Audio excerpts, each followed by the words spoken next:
Hello friends, I am Deepanshi Sharma. Welcome to my YouTube channel Genius Deepanshi, and I hope you are doing well. And today I will discuss this pattern, and this is a reverse right angle triangle pattern. So we used nested for loop to understand this pattern.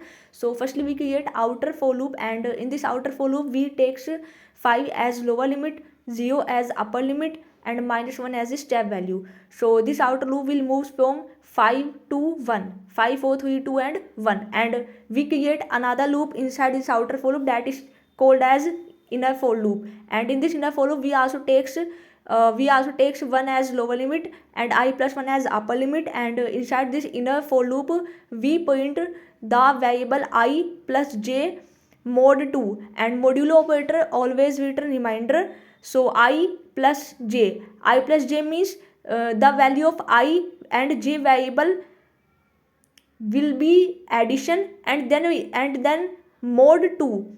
And outside this inner for loop we used empty point function for cursor to the next line. When each row completed, cursor will move to the next line. So when you execute this program, the accurate output is shown as below, that is already given in your comment.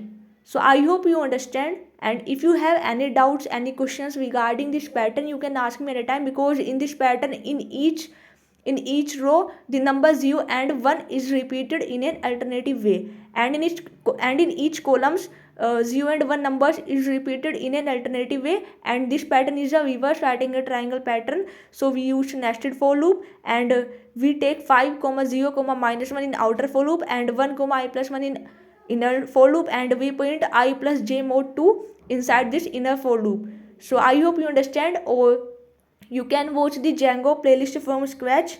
Thank you, and like, share, and subscribe our channel Genius Banshi, and thank you for watching. And I hope you all guys really enjoyed this series. And if you have any doubts, you can ask me. Or